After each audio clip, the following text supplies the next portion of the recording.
네, 11월 19일 목요일 오늘의 킹슈맨 시작하겠습니다. 자, 오늘은 전직 청와대 행정관이자 현재 윈지코리아 컨설팅 대표를 맡고 계신 박시영 대표와 함께합니다. 안녕하세요. 네, 반갑습니다. 네, 요즘 코로나 상황이 다시 심각해지고 있는 것 같은데 어떨까요? 네.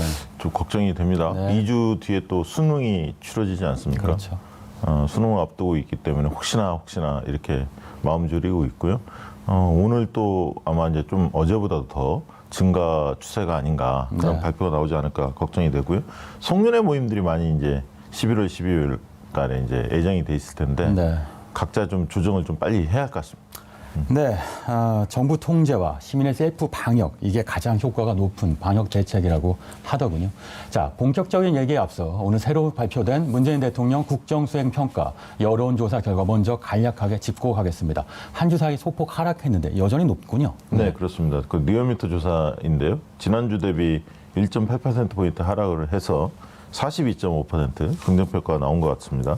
좀 하락한 원인이 어디 있을까? 저는 일단은 가장 큰 성과가 사실은 코로나 안정적 관리인데 네. 코로나 상황이 조금 확산 추세에 있는 것이 좀 부정적 요인으로 좀 작용했고요. 네. 지금 전월세난이 계속 좀 지속되는 현상. 그래서 네. 이제 오늘 뭐 정부가 관련 대책을 발표한다고 하는데 네. 그 부분도 좀 영향을 미치지 않았나.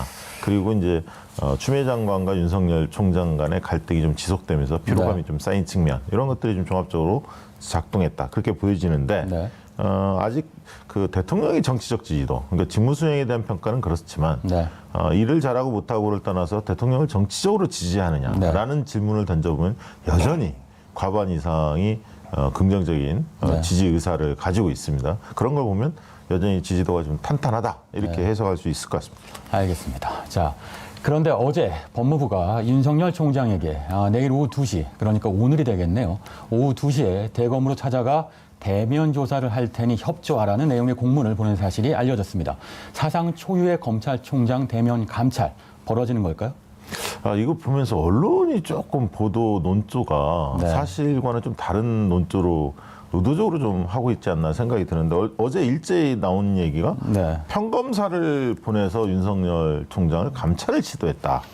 그러면서 이제 대검이 반발해서 이 자체가 무산됐다. 이런 어떤 꼭지로 보도를 많이 했는데 네. 실제는 이제 그렇지는 않죠. 왜냐하면 진상을 좀 확인해야 하기 때문에 추장관 수사지휘권 발동해서 윤 총장과 관련된 보고 누락이라든가 술접대 문제와 관련해서 어쨌든 감찰을 지시하지 않았습니까? 네. 그러면 이제 이것을 조사를 해야 할 테니까 네. 이 일정을 좀 조율을 하려면 언제가 가능한지 방문 일정에 대해 협의를 했는데 이 부분에 대해서 응하지 않았어요. 전화를 했을 때. 때문에 이제 법무부에서는 A를 갖춰서 방문 조사 애정서를 들고 간 겁니다. 네. 평검사를 보낸 건데 근데 그 부분에 대해서 이제 거절 의사를 대검에서 했는데 언론이 이제 보도하는 건 왜 평검사 보냈냐고 이런 얘기까지 나오던데 네. 아니 그럼 그런 자리에 꼭 부장검사가 꼭 가야 하는 겁니까? 그래서 이것은 좀 법 위에 군림하려는 게 아닌가 제왕적인 모습이다. 그래서 윤 총장 개인 이미지에도 별로 호의적이지 않은 그런 어떤 내용들이 아닌가 싶습니다.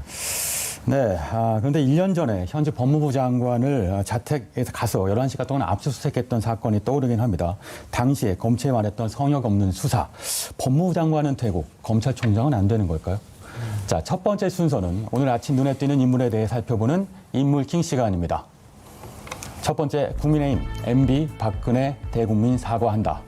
동해 이제 일본해라 못 부른다. 세 번째, 사유리 자발적 비용무됐다입니다. 첫 번째 주제입니다. 국민의힘 김종인 비상대책위원장이 이르면 이달 말, 늦어도 다음 달 초중으로 전직 두 대통령에 대한 대국민 사과를 하겠다고 밝혔습니다. 관련 영상 보고 와서 이야기 이어가겠습니다. 아니 아직 뭐 지금 한 분 문제만 지금 어떻게 확정 판결이 나왔고 아직 좀 기다릴 사항이 있으니까 그게 모두 마무리가 되면은 그때 가서 얘기를 할 겁니다.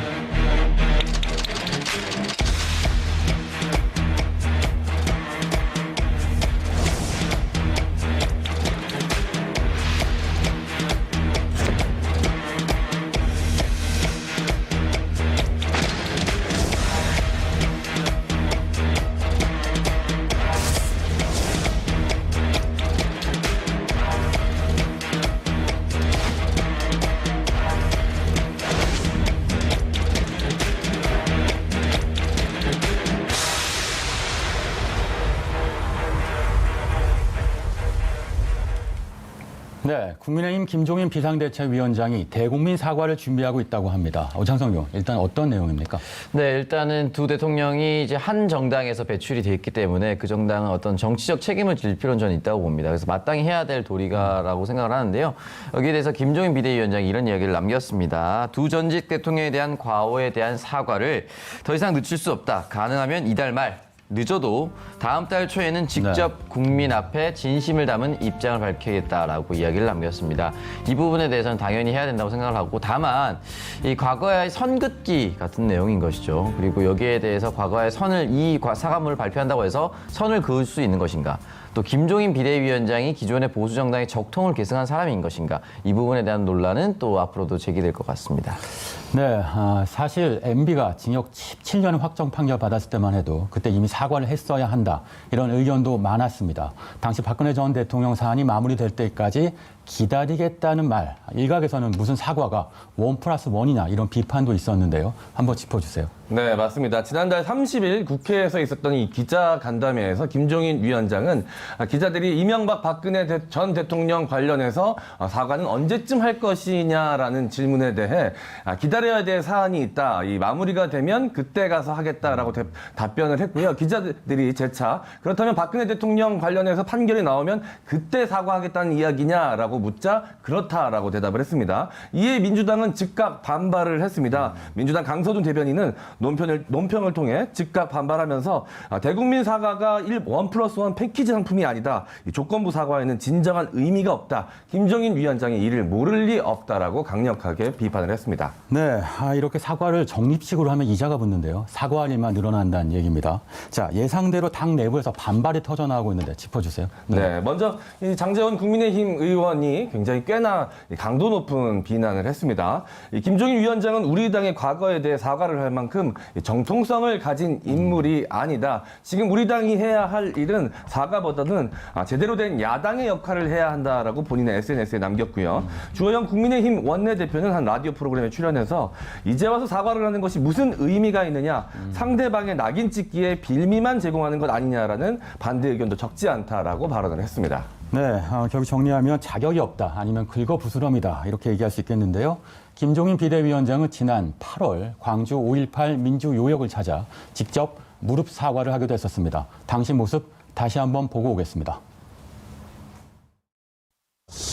저희 참여 반성이 오늘의 호남의 오랜 슬픔과 좌절을 쉬 만질 수 없다는 것은 알지만 5.18 민주연합과 광주 시민 앞에 부디 이렇게 용사를 구합니다. 부럽고 또 부끄럽습니다. 죄송하고 또 죄송합니다. 너무 늦게 찾아왔습니다. 네, 박시영 대표. 네. 당시 무릎 사과에 대한 여론의 동향은 어땠습니까? 중도층은 받아들였나요? 아니 뭐 그 자체가 뭐 잘못된 일은 아니잖아요. 좋은 어떤 표시 아닙니까? 그러나 그런 일회성 어떤 이벤트로 마음이 돌아설 상황은 아니었고요. 호남 주민들이 볼 때도 저렇게 하는 것을 나쁘게 보지는 않지만 시대적 흐름에 부합하는 정당으로 세력으로 좀 탈바꿈해달라. 호남을 위해서 뭘 자꾸 하는 것보다는 그리고 5.18 망언자 이런 부분들에 대해서 명확하게 징계를 하고 뭐 이런 부분들이 좀 선행돼야 하는데 그런 부분이 좀 아쉽다 이렇게 느꼈던 것 같습니다. 네, 그런데 강경 보수 성향의 집토끼들한테는 다소 불편한 지점이 있을 수 있겠다 싶고요. 아니면 김종인 비대위원장이 모험을 하는 걸까요? 이러니까 산토끼를 잡아서 대국민 사과로 전세를 역전시킬 수 있다. 이렇게 생각할 수도 왜냐하면 있겠죠. 지금 김종인 비대위원장으로서는 가장 사활적인 게 서울시장, 부산시장 선거인데 특히 서울시장 선거가 사활적이지 않습니까? 네. 서울에 또 호남 원적자들이 굉장히 많이 살고 그렇죠. 계시기 때문에 이 과정에서 수구 꼴통 이미지를 좀 벗겠다. 그리고 비토층의 반발 강도를 좀 무마시키겠다. 네. 이런 의도가 있고요. 그다음에 이제 과거에 책임 정치가 보수 세력의 어떤 전매 특허였는데 네. 반성하지 않는 모습. 반성을 하지 않는 모습에 대해서 반성 없는 집단 아니냐라는 네. 어떤 비판들이 굉장히 많았습니다. 그렇기 때문에 통렬한 반성, 사과 이 부분은 분명히 국민의힘에 도움이 됩니다. 네. 중도층에 어필할 가능성도 있고요. 물론 그것만 가지고 중도층의 마음이 돌아서냐 그건 아니겠지만 적어도 충분 조건은 될 수는 있겠다는 생각이 듭니다. 사과는 필요하다. 하지만 충분한 건 아니다. 네. 서울, 부산 재보궐선거를 앞둔 지금 의도적이든 그렇지 않든 이번 사과가 영향을 미칠 것은 분명합니다. 만약 구세만 갖춘 사과라면 정치 쇼라는 비판에서 벗어날 수 없을 텐데요. 자, 오창석 의원, 진정성 있는 대국민 사과 어떻게 해야 할까요? 네, 일단은 뭐 선거를 앞두고 있기 때문에 정치적 목적이 충분히 있다라고 볼 수가 있는데 두 가지 키워드 짚고 싶습니다. 하나는 이제 검증과 대안입니다. 이 두 대통령이 사실은 한나라당 경선에서 붙었습니다. 그 당시 불거졌던 모든 의혹들이 진실로 밝혀졌죠. 그렇다면 앞으로 내부 경선이 일어났을 때 그 사람의 불거졌었던 의혹을 어떻게 당내에서 검증할 수 있을 것인가 이 부분이 좀 들어가야 될 텐데 사실 쉽지 않아요. 이 부분이. 당내에서 검증한다는 것이 정말 쉽지 않고 결국은 이제 국가의 행정 영역이죠. 검찰이라든지 또 이제 법원 또는 경찰의 영역으로 넘어가야 되기 때문에 여기에서는 책임 있는 자세, 의혹에 대해서 적극적으로 해명을 잘할 수 있겠다는 의지를 보여주는 것 하나가 있고요. 두 번째는 선거를 앞두고 진정성 있는 사과를 한다 하더라도 결국은 대한정당으로서 신뢰도가 있어야 됩니다. 그 부분을 어떻게 또 확보할 것인가가 굉장히 중요할 것 같습니다. 보입니다. 자, 그런데 사과할 당사자는 따로 있는 게 아닐까요? 두 전직 대통령이 직접 사과하지 않는다면 그 누가 사과를 해도 국민은 사과받은 게 아닙니다. 자, 두 번째 주제입니다. 우리나라 동해를 일본에서는 일본해라고 부르며 우리의 심기를 건드려 왔죠. 그런데 이제부터 일본해라 부르기 어려워졌습니다. 앞으로는 고유 번호로 불리게 된다고요? 네, 맞습니다. 이제 국제 수로 기구에서 이제 표준 해도집에 대한 내용을 이제 말했는데요. 기존에는 S23 종이 지도 기준입니다. 이걸 이제 디지털 지도로 S130으로 바꾸겠다라고 이야기를 남겼는데 이 부분에 대해서는 다만 현재 강제성이 없기 때문에 계속해서 정부가 노력을 해야 되는 부분은 남아있는 것도 사실입니다. 네, 동해로 병기하는 것이 목표였지만 이거 자체도 역시 큰 성과입니다. 자, 그간 우리 정부가 북한, 일본과 함께 비공식 협의를 해왔는데요. 새 표준이 도입되면 어떤 효과가 있을까요? 네, 일단 이 부분에 대해서는 공식적인 고유 번호가 부여가 돼 있기 때문에 이 부분에 대해서는 더 이상 C 오브 재팬이라고 붙일 수 없다라는 것이 이제 편해졌다라고 볼 수가 있고 현재 정부는 동해 표기를 앞으로도 계속해서 늘리겠다라고 하고 있는데 전 세계 지도를 전수조사한 결과 동해 표기가 40% 정도 되어 있다고 합니다. 네. 그렇기 때문에 이 40% 되어 있다는 것을 강제성이 없기 때문에 앞으로도 이 40%의 비율을 계속해서 높여 나가겠다라고 의지를 밝혔던 것이고 네. 이 해로지 수도 지도집에 나와 있는 일본해란 표기가 1929년부터 시작됐습니다. 국권 피탈이 됐을 때부터 시작되었었기 때문에 네. 정통성이 없다라고 하는 것은 역사적 배경으로부터 드러났기 때문에 네. 이러한 부분도 역시 함께 알리는 것이 또 중요하다고 봅니다. 네. 하지만 일본은 아날로그 출판물에 일본해라고 표기하는 것이 남아있다는 빌미로 자신들이 이겼다 이렇게 아전 인수식 해석을 내놓고 있는데 한번 짚어주세요. 네, 먼저 가토 가스노부 일본 관방장관의 발언부터 전달해 드리도록 하겠습니다. 이 국제적으로 확립된 유일 명칭인 일본해를 수용해온 S23 이 종이 지도를 지금처럼 국제수로 기구 출판물로 사용할 수 있다라고 이야기를 했고요. 모테기 도시미스 일본 외무상은 종이에는 일본해가 남는다, 일본의 주장이 통하고 있다라고 본다라면서 본인들 유리한 해석만 내놓았습니다. 네, 박시영 대표, 이러한 주장, 일본 주장 어떻게 보십니까? 저 일본은 원래 뭐 생떼를 잘 쓰지 않습니까? 그래서 우리 국민들이 뭐 상식적으로 받아들일 것 같고요. 한일 관계 관련해서 좀 전향적으로 좀 나가자. 네. 총리가 바뀌었으니까 스가 총리 이런 어떤 흐름은 있는데 네. 우리 원칙을 좀 지켜가면서 갈 필요가 있습니다. 너무 서두를 필요는 없다. 저는 네. 뭐 좀 그렇게 보고요. 이 문제 역시 마찬가지다. 우리 원칙적인 어떤 입장을 견지해서 나가면 된다는 생각이 듭니다. 네, 서두를 필요 없다. 원칙만 지키면 된다. 자, 단순한 지도 전쟁처럼 보이지만 사실 이거 심각한 영토 전쟁입니다. 독도는 우리 땅이고 동해는 우리 바다의 이름입니다. 자, 세 번째 주제입니다. 일본 출신 방송인 후지타 사유리 씨가 이달 초 엄마가 됐습니다. 일본에서 정자를 기증받아 아들을 출산한 것인데요. 사유리 씨는 현재 결혼을 하지 않은 상태로 자발적 비혼모가 된 겁니다. 한 방송사를 통해서 심경을 밝혔죠. 네, 아주 예전부터 엄마가 되고 싶었지만 사랑 없는 결혼은 할 수가 없었다. 그래서 나답게 엄마가 되는 방식을 채택했다라고 하면서 이 정자 기증 이유에 대해서 밝힌 이 사유리 씨는 낳지 않을 권리가 있고 그에 따라 낳을 권리도 있다라면서 본인의 심경을 밝혔습니다. 어떤 사람은 기증받았다고 말하지 마. 사람들이 차별할 거야라고 이야기해요. 아이에게 거짓말하지 말라고 가르치고 싶은데 내가 거짓말하고 있는 엄마가 되고 싶진 그러진 않았습니다라고 심경을 밝혔는데요. 네. 많은 사람들이 진심 어린 응원을 보내고 있는 상황입니다. 정치권 연예계 정말 응원이 쏟아졌죠. 자, 그런데 사유리 씨의 출산 소식이 알려진 다음에 이러한 정자 기증 비혼 임신이 국내에서 불법이냐 아니냐 이런 네. 논란이 있었습니다. 특히 그런데 어제요 복지부 생명윤리정책과에서 이에 대해 입장을 밝혔는데 결론적으로 불법이 아니라고요? 네, 이 복지부 생명윤리정책과의 설명에 따르면 이 생명윤리법은 임신을 위한 체외 수정 시술 시 시술 대상자의 배우자가 있는 경우에 배우자 서면 동의를 받도록 규정하고 있을 뿐 배우자가 없는 경우는 서면 동의가 필요 없으며 불법이 아니라고 설명을 했습니다. 이 생명윤리법에 따르면 금전, 재산상의 이익 또는 그밖에 반대급부를 조건으로 배아나 난자 또는 정자를 제공 또는 이용하거나 이를 유인하거나 알선해서는 안 된다라는 조항이 담겨 있으나 이를 위반하지 않는다면 비혼자의 체외 수정은 불가능하지 않고 불법도 아니다라고 설명을 했습니다. 네, 오찬성 의원. 오찬성 의원이 개인적으로 이 문제에 굉장히 관심이 많잖아요. 네네.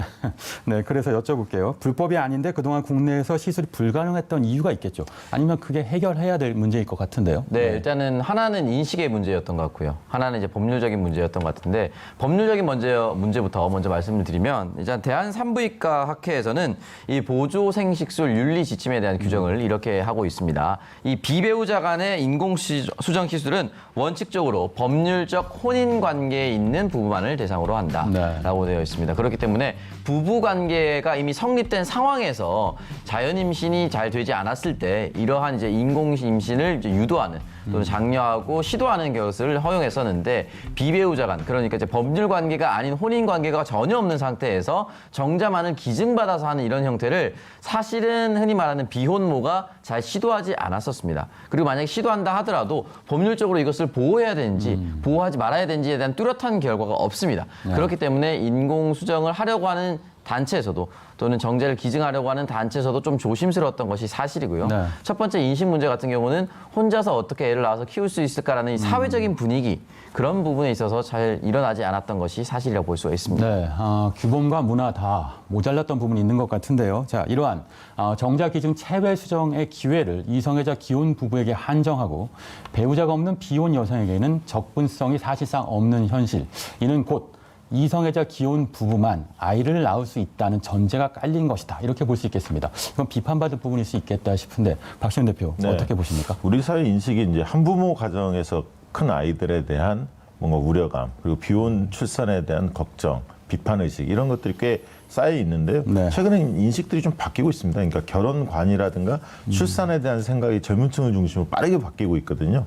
반드시 필요한 게 아니다. 결혼에 대해서도 인식이 바뀌지 않습니다. 네. 그리고 결혼을 할 수 없다. 여러 사회적인 지금 상황상 돈도 없고 뭐 이런 이야기들이 많은데 저는 그 다양성을 인정하는 사회가 건강한 사회, 건강한 나라라고 그렇죠. 봅니다. 네. 그래서 성소수자 문제라든가 이런 어떤 비혼 출산 이런 부분들에 대해서 시대가 좀 바뀌지 않았습니까? 변화했다. 그걸 인정하고 네. 그걸 다양성을 좀 품어갈 수 있는 넉넉한 사회가 됐으면 좋겠습니다. 네, 오찬성 의원 어떻게 보세요? 네. 네, 일단 뭐 사유리 씨 전 축하드리고 굉장히 응원드리고 싶은데 많은 이런 이야기들이 있었습니다. 아버지 없는 아들이 어떻게 클 수가 있을까? 아이가 상처를 받지 않을까? 이렇게 얘기를 했었는데 또 반대편으로 아버지가 없이 아이가 잘 크지 못한다라는 사회적 인식 때문에 그 아이가 상처를 받는 것이지 네. 아버지가 없다는 존재만으로 그 사실만으로 그 아이가 잘못 클 것이라고 하는 편견 이걸 깨부시는 게 저는 중요할 것이라고 보고 신문 기사를 보면 이제 비혼 출산율 그리고 결혼하지 않은 사람들의 출산율, 합계 출산율 하면서 늘 출산이라는 단어를 갖다 붙이면서 출산율과 연동시킵니다. 네. 근데 사실은 이 부분에 대해서는 아이를 낳는 역할을 여성에게만 부여를 해서 이 부분에 대해서 자칫 잘못해서 출산율이 떨어져서 이걸 장려해야 된다. 이런 식으로 흘러가서는 안 되는 거거든요. 나라를 위해 아이를 낳는 게 아니죠. 나를 그렇죠. 위해 아이를 낳는 거죠. 그래서 아이를 가지고 싶은 사람이 기술적으로 가능하다면 그 기술적인 것에 더해서 법률적으로 어떻게 보완해주고 아이를 낳았을 때 법적 혜택을 어떻게 부여할 것인가. 네. 산모와 아이를 위한 사랑으로 접근을 해야 되는데 네. 이게 출산율이 떨어져서 이걸 장려해야 된다. 막연하게 이런 식으로 이제 해석을 해서는 절대 안 된다라고 생각을 하고요. 일단은 뭐 미국이나 일본 등 이제 비혼 출산율은 40%에 육박한다. 네. 우리나라는 2%밖에 안 된다. 이런 현실은 어떻게 보면 법률적이나 기술적인 문제보다는 사회적 인식 문제가 굉장히 크기 때문에 네. 아이를 가지고자 하는 어머니의 마음 여성의 마음을 일단 1차적으로 좀 보듬어 주는 것이 중요하고요. 이 정자 기증 같은 경우는 일단 회당 한 20만 원 정도의 비용을 받고 그러니까 그 사람이 이제 노력하는 정당한 대가를 지불하는 것인데 무차별적으로 이제 기증하는 것이 아닙니다. 5회로 제한을 하고 있고 또 무분별하게 늘어났을 경우에 근친의 경우가 높아질 수가 있기 때문에 여러이 철저히 통제하고 있기 때문에 또 안전하다. 또 그리고 너무 큰 걱정이 없이도 진행될 수 있다는 점도 꼭 말씀드리고 싶습니다. 네, 우창성 의원 이 이슈 굉장히 관심이 많잖아요. 정말 네. 잘 알고 계시네요. 네. 자, 임수장원 어떻게 생각하세요? 네, 저도 방송인 사유리 씨하고 개인적인 친분이 아주 조금 있었었는데 그렇군요. 네. 대한민국을 굉장히 사랑하고 애정을 많이 갖고 있는 일본인 방송인이었습니다. 그래서 계속해서 한국에서 활동하기를 원했었는데 이런 선택을 일본에 가서 할 수밖에 없는 데까지는 또 많은 고민이 있었을 것 같다라는 생각이 들거든요. 그런 부분에 있어서는 조금 아쉽고 좀 미안한 부분이 있는 것 같기도 하고요. 네. 제 지인 중에도 이 미혼모가 있는데 한국에서 아이와 함께 생활을 하다가 결국 해외로 나갔습니다. 우리나라에서 분명히 뭔가 이 선입견을 갖고 편견을 갖고 바라보는 시각이 아직까지도 존재하는 부분이 있거든요. 이제 사유지시를 통해서 많은 부분이 좀 개선이 되고 나아지겠지만 앞으로도 좀 더 많은 분들이 이 부분에 대해서 좀 생각하는 계기가 되었으면 좋겠다라는 생각이 듭니다. 네, 말씀을 들어보니까 사유리 씨가 일본에 가서 출산을 할 수밖에 없었던 이유가 있어 보입니다. 자, 국내에서는 혼인 신고를 하지 않으면 산부인과 등의 혜택도 제한되다 보니 비혼 부부도 임신을 하면 결국 혼인 신고를 하게 되는 실정이죠. 하지만 OECD 국가 대부분은 비혼 여성의 비배우자 인공수정 출산이 가능하다고 하는데 한번 짚어주세요. 네, 말씀드리겠습니다. 이제 한국공공정자연구원 보고서에 따르면은 이제 남아프리카 공화국 그리고 미국과 영국, 일본을 비롯해서는 이제 법적 부부뿐만이 아니라 이제 비혼 출산을 장려하고 있고 법적으로 보호해주고 있습니다. 사실 대한민국에도 많은 비혼 부부가 있습니다. 이 결혼이라는 법적 제도가 너무 싫다. 라고 얘기를 하면서 비혼 체제를 유지해달라. 다만 함께 공동 주거라고 함께 이제 공동 경제 생활을 하니까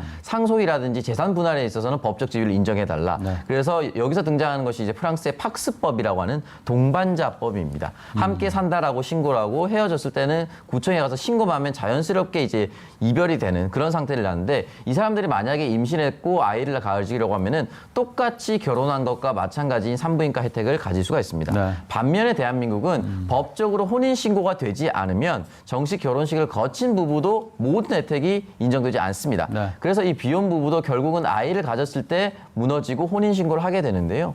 대한민국이 이런 부분에 대해서는 반드시 법률적인 혜택을 추가하고 보완해야만이 앞으로 다양한 형태의 사랑을 받아들일 수 있는 다양한 사회로 거듭날 수 있다고 저는 생각합니다.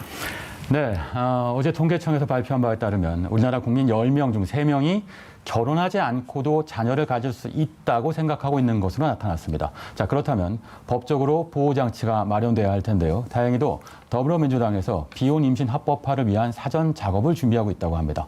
네, 결국은 이제 비혼이라고 하더라도 아이가 출산했을 때 그 아이의 아버지와 어머니가 뚜렷할 경우 또는 확인될 경우 또는 사유리 씨처럼 친모라도 정확하게 확인이 될 경우에 아동수당이라든지 이런 부분은 다 당연히 출생신고와 혼인신고가 전제가 되어 있습니다.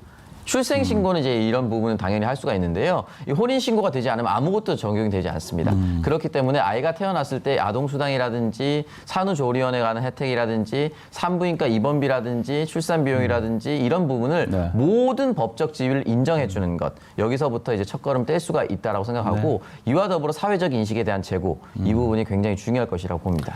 네, 모든 가족의 탄생을 환영해주는 대한민국이 됐으면 합니다. 자, 시대가 변함에 따라 다양한 형태의 가족이 생겨나고 있고 출산율 또한 저조한 지금 비혼 출산에 대한 사회적 인식 변화가 절실해 보입니다. 사유리 씨는 SNS를 통해서 지금까지 내 위주로 살아왔지만 앞으로는 아들을 위해서 살겠다 이렇게 얘기했습니다. 이런 그녀를 어느 누가 부족한 엄마라고 할 수 있을까요? 사유리 씨의 출산을 축하드리며 인물킹 마치겠습니다.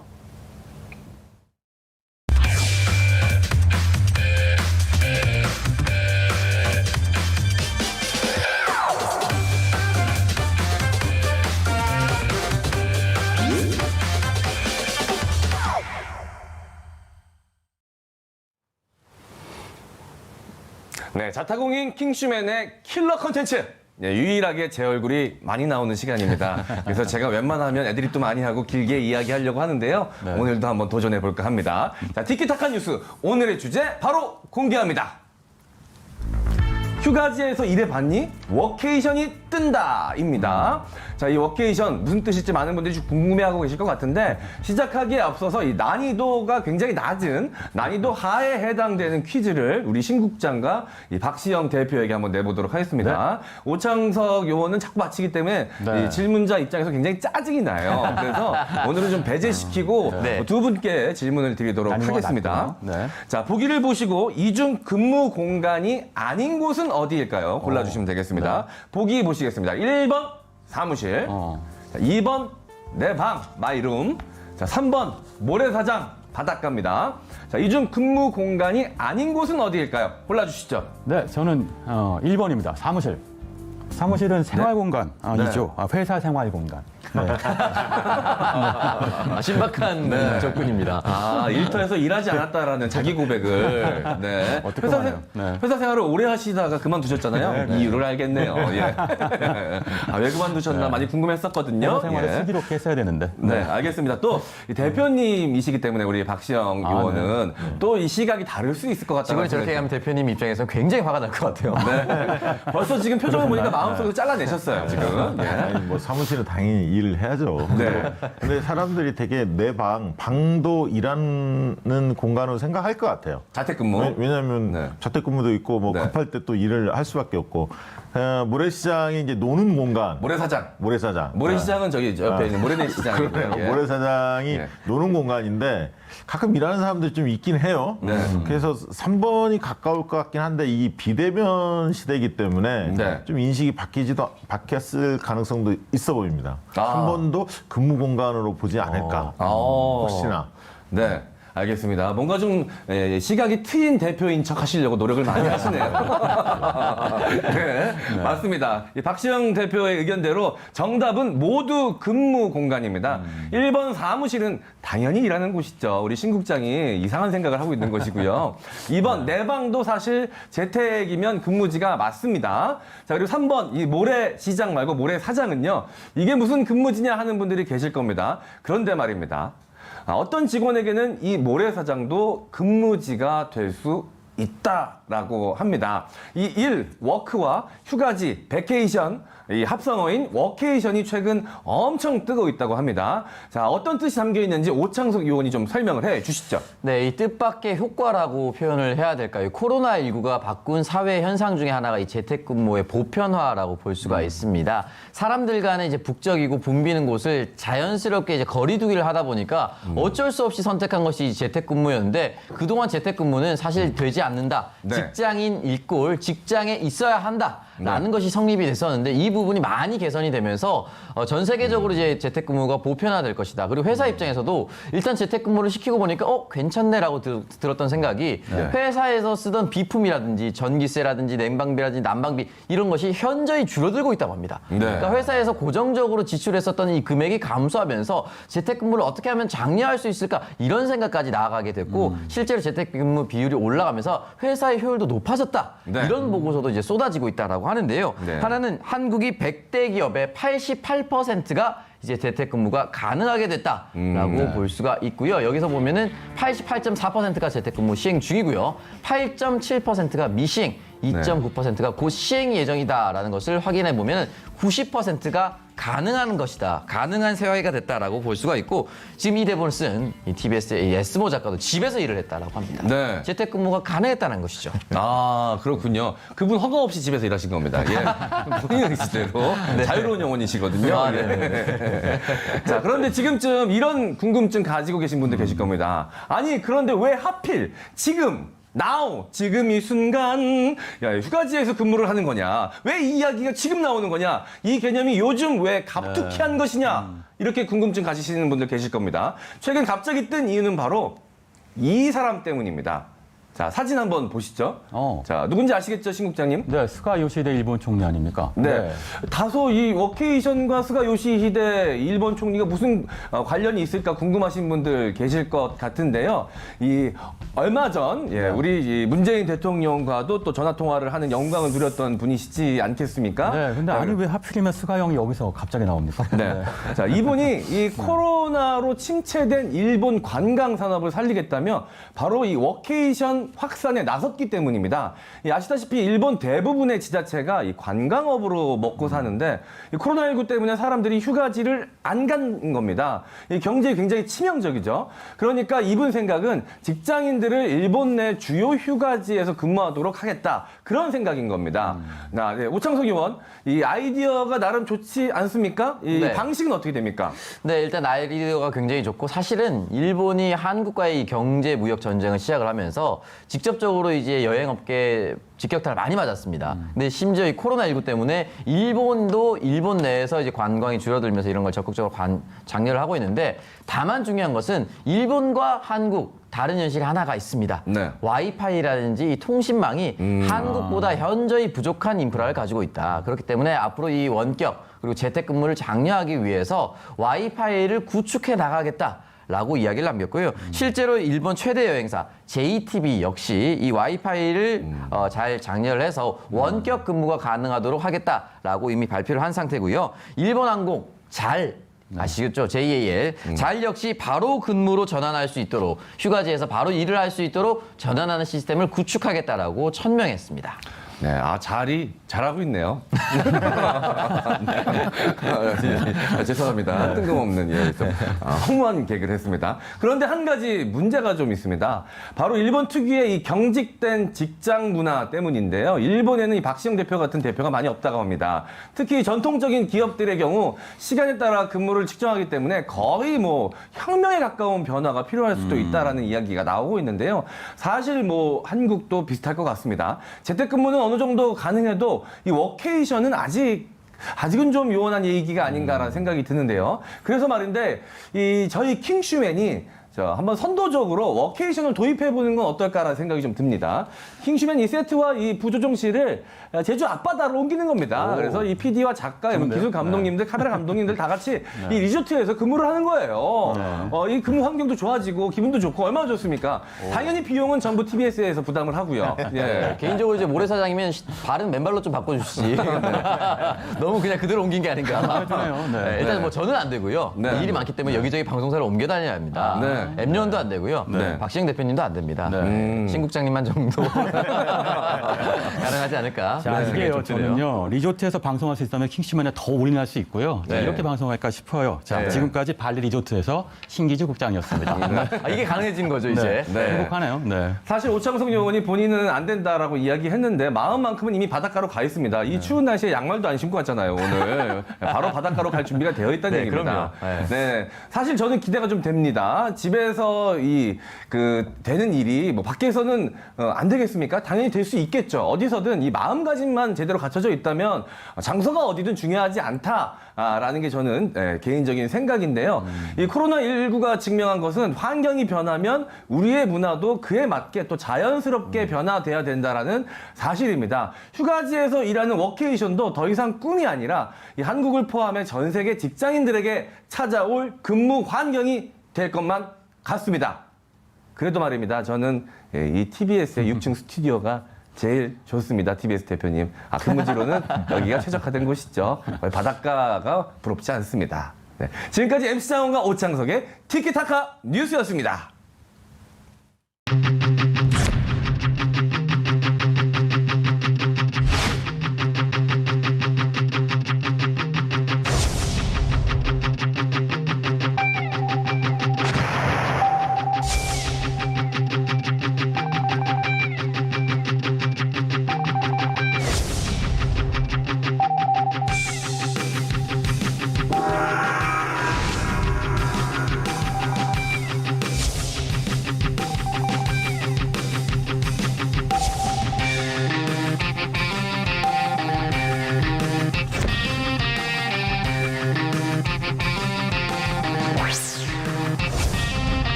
네, 오늘의 킹덤 주제, 대권 가상 대결, 재보궐 반전 카드는입니다. 자, 얼마 전 문재인 대통령의 복심인 양정철 원장이 여권의 잠룡들을 만났고요.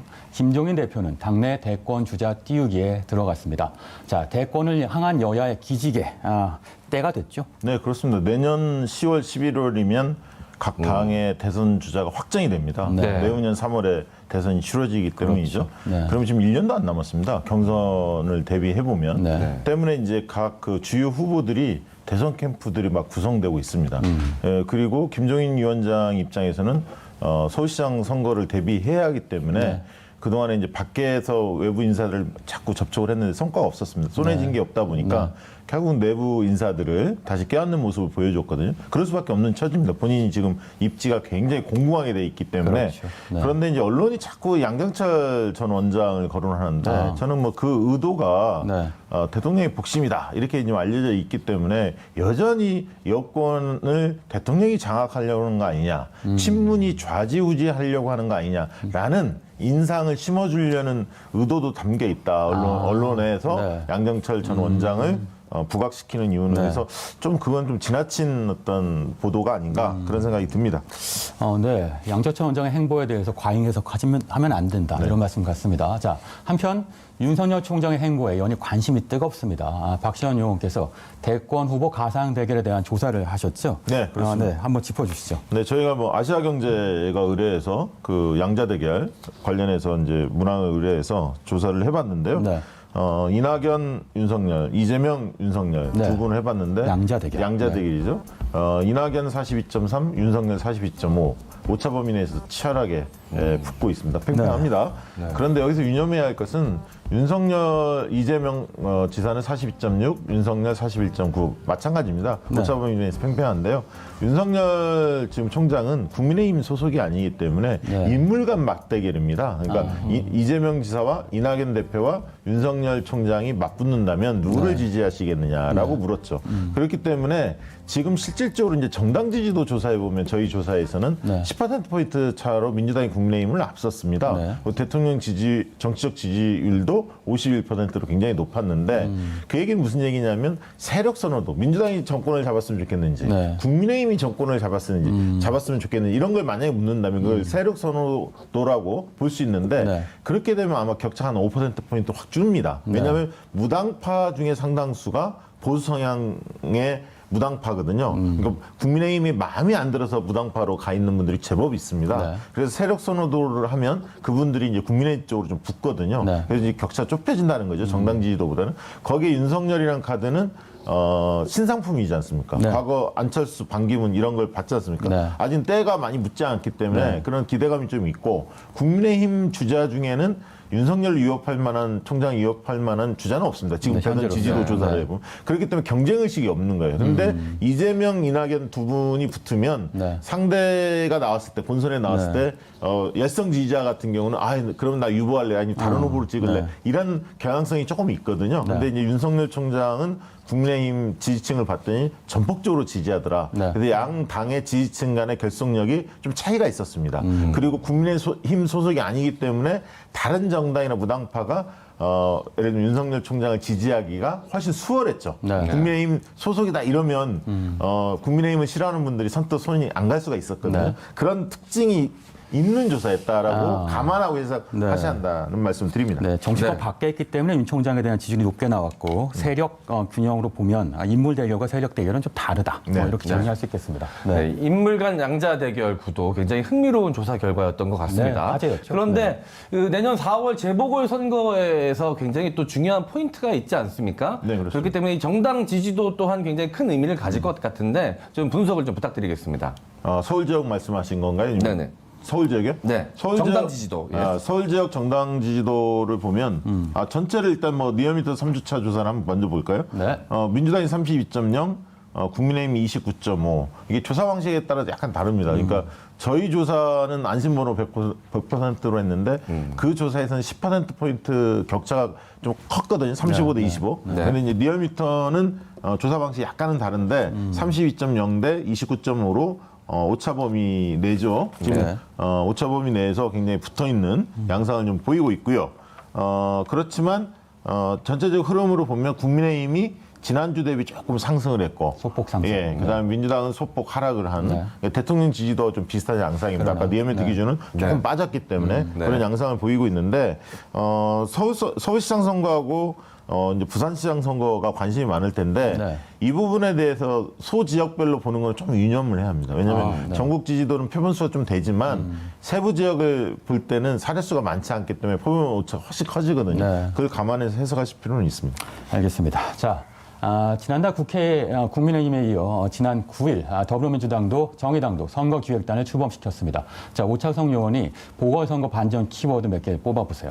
네, 서울과 부산 하나씩 키워드를 뽑아봤는데요. 서울은 역시 부동산입니다. 이 전월세 난이 계속해서 이어지고 있는데 이 부분에 대해서 어떻게 하면 내 주거 안정을 꾀하려고 하는 사람이 거주할 수 있는 공간을 마련할 수 있을까? 이 부동산 문제가 가장 큰 것 같고요. 부산 같은 경우는 가덕 신공항입니다.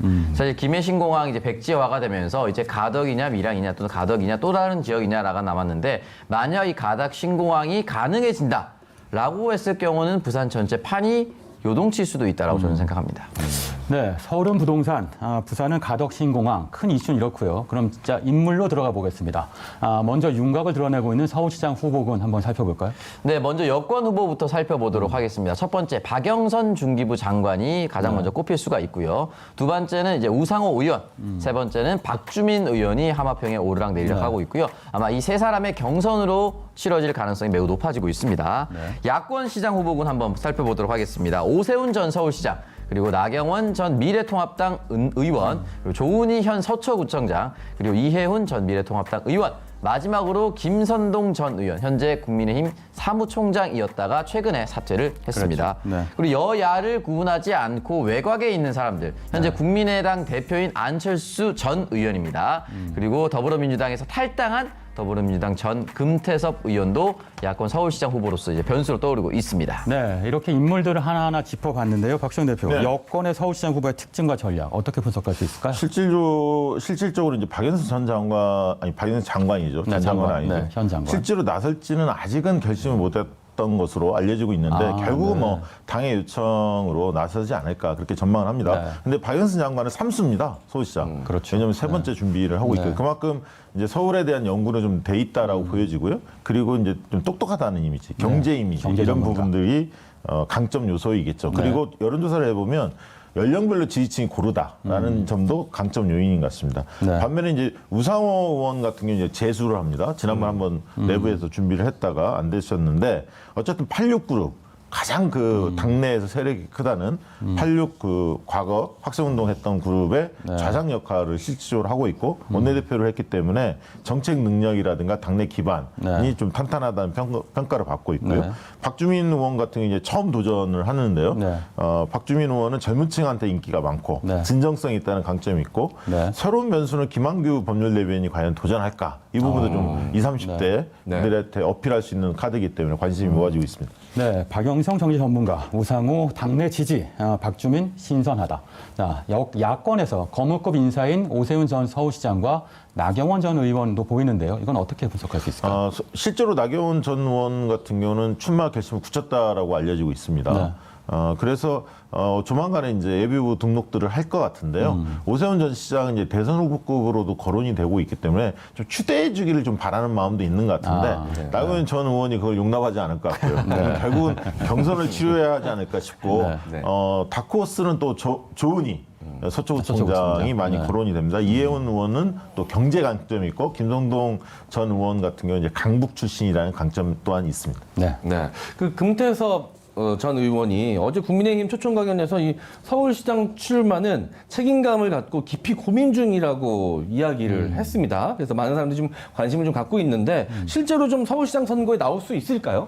2012년 박원순 모델을 생각하시는 것 같아요. 그 당시 박원순 시장이 후보가 무소속으로 나와서 민주당 쪽하고 단일화를 했거든요. 그런 어떤 모델을 꿈꾸는 것 같은데 어제 이제 아들 문제가 좀 불거졌습니다. 그 문제에 대해서 과연 재산이 좀 많다라는 것들이 지적이 됐는데 이 부분을 어떻게 이제 해명할지가 좀 지켜봐야 할 것 같습니다. 안철수 대표는 좀 대권으로 직행하지 않을까 그렇게 예상을 합니다. 대권 직행 알겠습니다. 자, 가덕도 신공항 문제도 지금 부산이 뜨겁습니다. 부산시장 후보군 누가 거론되고 있습니까? 네. 네. 뭐 여야를 나눠서 살펴보도록 할 텐데요. 일단 먼저 여권 후보는 김영춘 현 국회 사무총장입니다. 전 장관이었죠. 두 번째는 김혜영 더불어민주당 전 최고위원이 있고요. 최지훈 더불어민주당 국제대변인이 있습니다. 현재 북강서을 지역위원장입니다. 그리고 부산시의회 의원인 박인영 시의원이 한마평에 올라 있고요. 야권 후보군도 한번 살펴보도록 하겠습니다. 동아대 박형준 교수, 최근에 국민의힘에 다시 입당을 했죠. 그리고 서병수 국민의힘 의원, 이원주 전 미래통합당 의원, 그리고 이진복 전 미래통합당 의원이 한마평에 올라 있습니다. 네, 이 민주당은 가덕도 신공항과 관련해서 다음 주에 특별법을 발의할 예정인데요. 이 민주당과 국민의힘 입장이 굉장히 갈리고 있는 것으로 알고 있습니다. 어떻습니까? 근데 민주당은 이 부분에 대해서 예산을 20억을 배정하겠다 해서 적극적으로 추진하고 있고요. 네. 이니셔티브를 확실히 쥐겠다는 입장이고 부산의 이제 국민의힘 의원들은 내놓고 반대하지는 않습니다. 찬성하는 입장인데 좀 뜨뜻미지근하죠. 주도권이 민주당 쪽에 있기 때문에 그리고 대구 경북 쪽에서 반발이 세기 때문에 국민의힘 의원들이 이 부분을 당내에서 어떻게 입장을 정리할지가 관전 포인트가 될 것 같습니다. 네, 또 하나의 변수가 있습니다. 바로 세종시 국회 이전 문제인데요. 보궐선거뿐만 아니라 이건 대권까지 흔드는 이슈기도 합니다. 박시영 대표, 이건 어떨까요? 다음 주 아니면 다다음 주 정도에 민주당이 발표할 것 같습니다. 한 4개월 정도 TF를 구성해서 이 준비를 했거든요. 네. 국회를 이전을 하되 그 부지를 어떻게 활용할 거냐가 관건이 될 것 같은데요. 네. 청년층한테 돌려주는 프로젝트를 준비하는 것 같습니다. 그래서 어떤 내용들이 나올지 거기에 따라서 서울 시민들이 보이는 관심이나 이슈가 과연 부동산 이슈에서 국회 이전 이슈로 과연 바뀔 건지 이런 부분들이 관전 포인트가 아닌가 싶습니다. 네, 자 마지막으로 보궐선거 반전 카드 준비하는 각 당의 전략 앞으로 어떨지 짧게 정리해 주시죠. 네. 일단은 부산시장 선거에 있어서는 오거돈 책임론 이렇게 이제 네. 나올 것 같고요. 국민의 입장에서는 민주당 입장에서는 부산 발전 누가 시킬 거냐, 가덕도 신공항을 긍정적으로 이 이슈를 크게 키우려고 민주당은 그렇게 갈 것 같고요. 서울시장 선거에서는 국민의힘 입장에서는 부동산 문제를 직격할 것 같고요. 민주당으로서는 국회 이전 이슈를 띄워서 청년들한테 희망을 주는 서울의 비전 이런 싸움으로 가져가지 않을까 싶습니다. 네, 알겠습니다. 자, 지금까지 대선 가상 대결 재보궐 반전 카드는 이란 주제로 심도 깊게 분석해봤습니다. 아무쪼록 정치권이 코로나로 지친 민심을 잘 읽었으면 합니다. 자, 임의원, 국내 코로나 확산이 심각한데요. 코로나 속보도 전해주시죠. 네, 중앙방역대책본부는 오늘 0시 기준으로 코로나19 신규 확진자가 343명 늘어서 누적 29,645명이라고 밝혔습니다. 그중 지역 발생은 293명이고 그중에서도 서울 지역은 107명입니다. 네. 자, 그리고 오늘 오전 0시부터 서울, 경기 그리고 강원 일부 지역의 사회적 거리 두기가 1.5단계로 격상이 됐습니다. 2주간 지속 후 상황에 따라 추가 격상될 수 있으니까요. 좀 더 적극적으로 이 방역에 동참해야 될 것 같습니다. 네, 8월 말 이후에 코로나19 신규 확진자가 300명을 넘었고요. 오늘 343명인데 3차 유행 막으려면 어떻게 해야 될까요, 오창석 의원? 네, 일단 이 상황이 굉장히 좀 안타깝죠. 사실 100명이 넘었을 때만 하더라도 굉장히 이제 국민들이 또 위축이 되고 경제도 위축이 됐었는데 이거는 이제 정은경 질병청장이 가을에 대유행이 다시 올 수도 있다라고 얘기를 이미 한 적이 있습니다, 봄에. 그렇기 때문에 일단은 첫 번째는 개인 방역에 최대한 힘을 써주시고 그리고 사람이 많이 모이는 모임이라든지 장소 이런 것들을 회피할 수 있도록 해야 될 것 같습니다. 그리고 반대로 모임을 주최하는 입장에서도 당분간은 또 이 모임을 좀 조심할 수 있도록 노력을 해야 될 것 같고 질병청장 역시 이 부분에 대해서 관리나 감독, 통제를 잘 할 수 있도록 앞으로도 잘 이야기를 해주셨으면 좋겠습니다. 네, 박시영 대표 어떻게 생각하세요? 네. 저도 뭐 개인적으로는 이제 송년회가 꽤 많이 있는데 이런 부분들에 대해서 좀 며칠간 좀 지켜보고 정부가 권고하는 방향으로 좀 수정하거나 좀 폐기하거나 그래서 좀 적극적으로 협조를 해야 할 것 같습니다. 온 국민이 함께 나섰을 때 이 좀 코로나가 좀 진정되지 않을까 싶습니다. 네, MC 장관님 생각 있으세요? 어떻게 고민하십니까? 네. 사실 지금 많이 늘긴 했지만 그래도 전 세계적인 상황과 비교해 봤을 때는 우리나라는 아직까지도 그래도 그렇게 많이 심각한 상황은 아닙니다. 비교적 봤을 때는 이 어느 정도 수치 안에서 왔다 갔다 하는 거는 좀 불가항력적인 측면이 좀 있는 것 같습니다. 네, 그 안에서 뭐 열심히 방역에 참여하더라도 어쩔 수 없이 또 생겨나는 이 확진자들이 생겨나기 때문에 예측할 수 없는 경로로 인해서 그래도 이 안에서 우리가 또 지금까지 우리 국민분들 그리고 방역 대책 이 본부에서 굉장히 잘해왔기 때문에 또 앞으로 나아질 거라는 예상을 해보고요. 계속해서 적극적으로 해왔던 대로 손 잘 씻으시고 마스크 열심히 써주셨으면 고맙겠습니다. 네, 알겠습니다. 자, 오늘의 킹쇼맨 마무리할 시간입니다. 왜 사람들이 일하다 목숨을 잃어야 합니까? 어제 중대재해기업처벌법 촉구 기자회견에서 고 김용준 씨의 어머니 김미숙 님이 던진 질문입니다.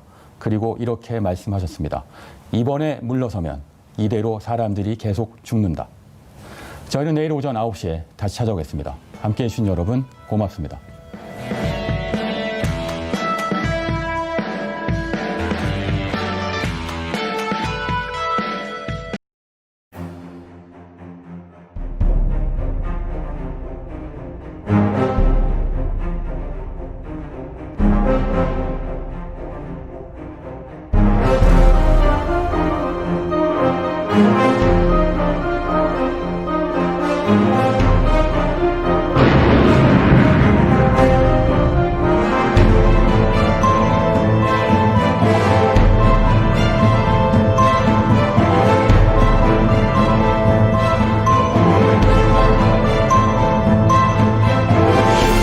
TBS